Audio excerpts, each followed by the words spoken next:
Hello friends, welcome to इंग्लर्न। आज की इस वीडियो में मैं आपको सिखाऊंगा इंग्लिश के वो अल्फाज जो किसी को डांटने के लिए इस्तेमाल कर सकते हैं।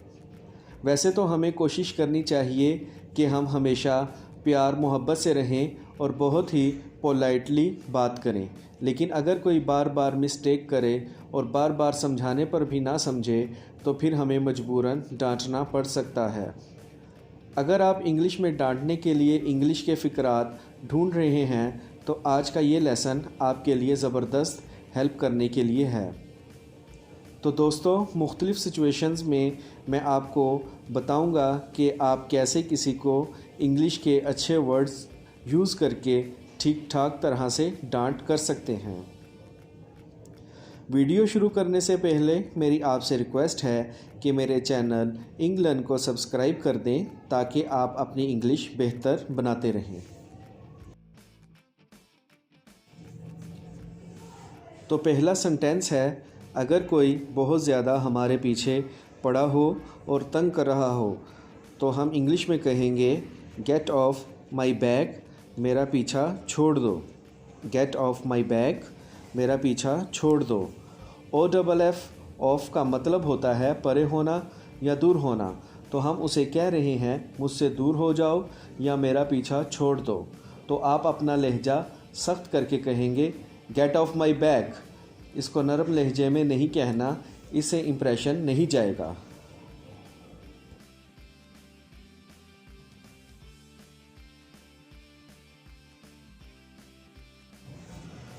तो हमारा सेकंड सेंटेंस है, तुम होते कौन हो। Who do you think you are. Who do you think you are, यानी इसको हम दूसरे अल्फाज में ये कह सकते हैं कि तुम समझते क्या हो अपने आप को। Who do you think you are.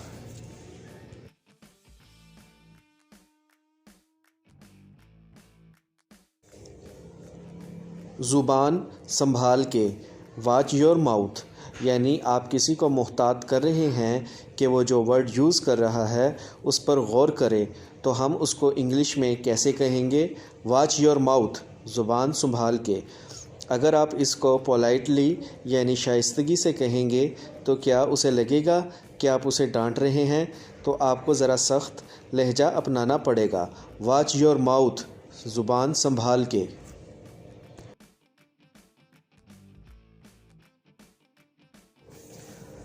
क्या बकवास है ये, what the hell is this.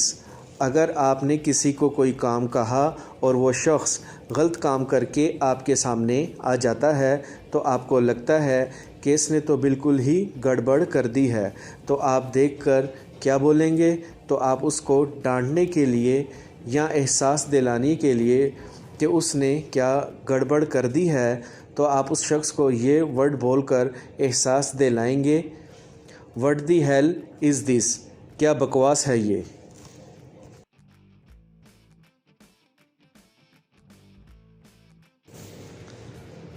बस बहुत हुआ, इनफ इज़ इनफ, इसको कड़क लहजे में कहना है। इनफ इज़ इनफ, बस बहुत हुआ।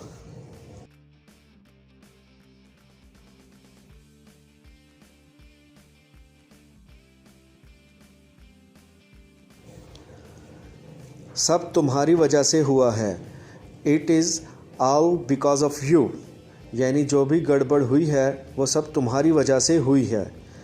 It's all because of you, you are responsible of this, तुम इसके ज़िम्मेदार हो।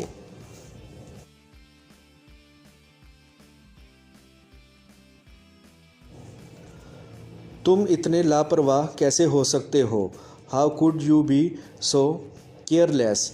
मतलब ये कि आपने किसी को ज़िम्मेदारी दी है और उसमें इतनी ज़्यादा लापरवाही बरती गई कि सब ही ख़राब हो गया और गड़बड़ हो गई।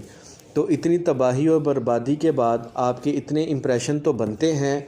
How could you be so careless, यानी किसी से पेपर लीक हो गया और एडमिनिस्ट्रेटर तो इस बात को बड़ी सख्ती से लेंगे।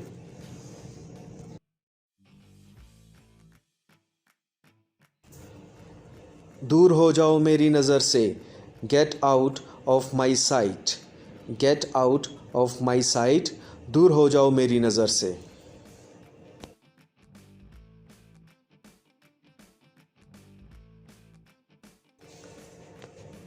शोर ना करो, डोंट मेक नॉइस। आपके सर दर्द हो तो ज़ाहिरी बात है कि शोर अच्छा नहीं लगता, तो आप कहेंगे don't make noise please.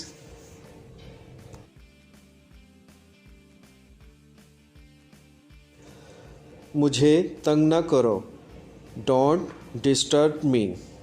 Don't disturb me.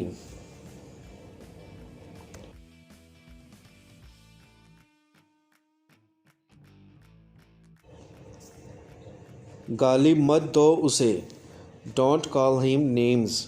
अगर लड़का है तो हिम कहेंगे, अगर लड़की है तो हर। डोंट कॉल हिम नेम्स, गाली मत दो उसे। ठीक है फ्रेंड्स।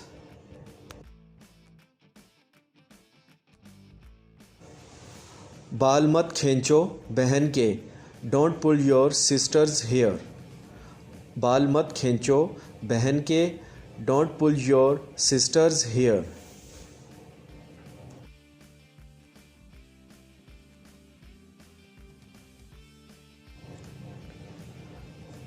मेरा पीछा करना छोड़ दो, stop chasing me. Stop chasing me, मेरा पीछा करना छोड़ दो।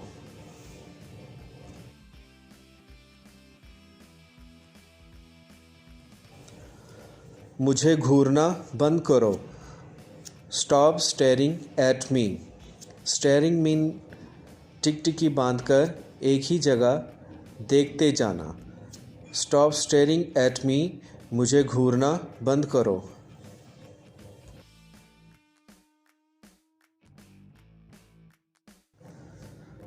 मुझे दोबारा मैसेज करने की हिम्मत मत करना, don't you dare text me again. Dare का मतलब है हिम्मत, जुर्रत। Don't you dare text me again. तो दोस्तों, ये थे हमारे आज के वो फ़िक्रात जो आप यूज़ कर सकते हैं किसी को डांटने के लिए। अगर आप इस तरह की इंग्लिश लगातार हमारे साथ सीखना चाहते हैं तो मेरे चैनल को सब्सक्राइब करें और वीडियो को लाइक करें। Take care.